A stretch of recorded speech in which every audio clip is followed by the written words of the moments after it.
how can I resolve my bitterness towards the fact that women wait at the finish line after a period of successful monk mode to level up? I'm not motivated at all.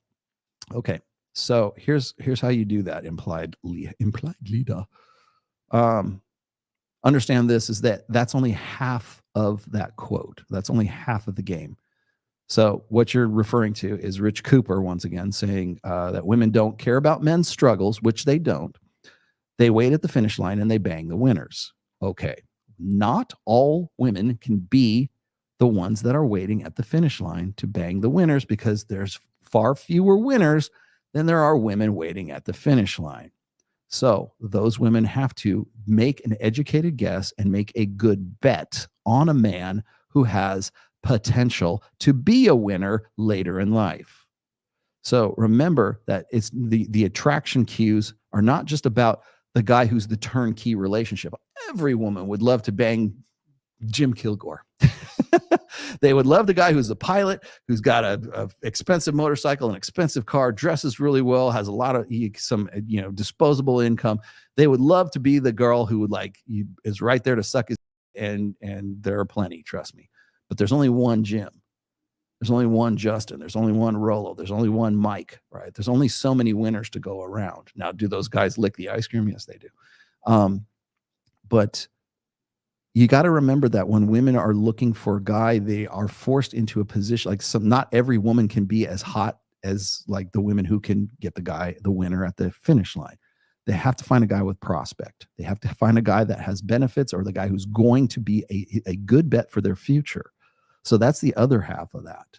Not every woman can be the woman at the finish line, and not every guy can be the winner too, right?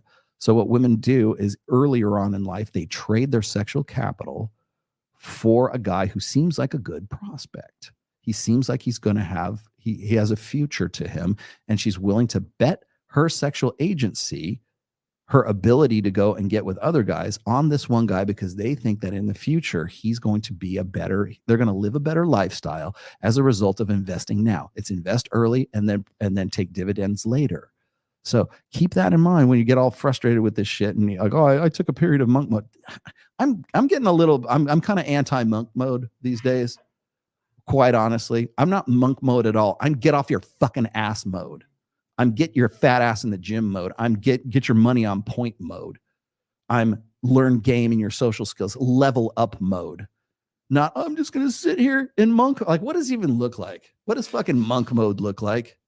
I want somebody to tell me what monk mode looks like. Does monk mode look like, you remember that meme where they go, would you spend a month in this cabin by this river here with no internet and no outside, you don't see anybody for a month, and would you do that for $100,000? And everybody's like, oh, we'll do it for free. Is that monk mode? Because that's the image that I get in my head when people say monk mode.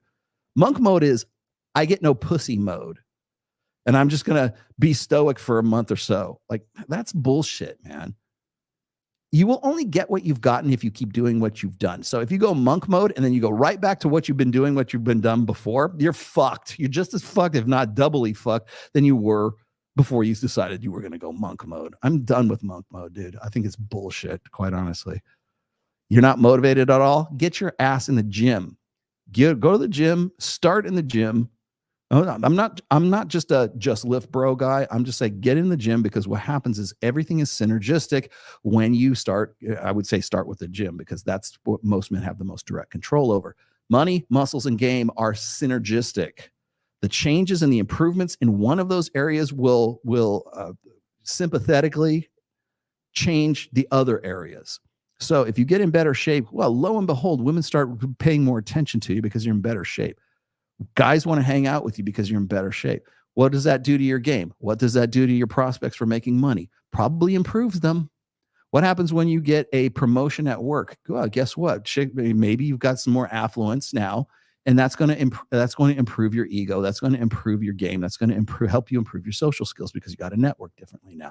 All of these things are synergistic. So when people say, don't chase girls, chase excellence, fuck that. Chase everything at the same time. First of all, you're not chasing anything. Focus on all of those things independent of one another, but also collectively with them. So When people say, oh, you should just focus on excellence. Well, what the fuck is excellence? Money? Because that's the kind of the connotation I have when people say focus on excellence. Does that mean excellence in the gym? Because what most people do when they understand, they discover what, you know, money, muscles, and game is, like that's really the trifecta for guys. Once they realize that, they tend to gross out in what they think their strengths are. So if they're fat and they're ugly, they gross out in money. They lead with their wallets. And if they're fucking brokies, guess what? Well, I can look good and I can be the hot guy in the foam cannon party and I can still get laid and I can still fuck chicks, right? Because I'm better looking than the fat rich guy. Oh, I'm neither one of those. Guess what? I can be more entertaining. I can be more, you could call it a dancing monkey if you want to, but like I can be more entertaining. I can be more sociable. I have better social skills than all of these fuckers. And so therefore I can also get laid. I can leverage that to my advantage, not just with women, but also with like my business associates and everything else, right? Instead of focusing those things in isolation, focus on all of them at the same goddamn time. I don't see what we talk about how great we are as human beings being able to multitask, and yet don't focus on girls, focus on X. No, focus on fucking everything.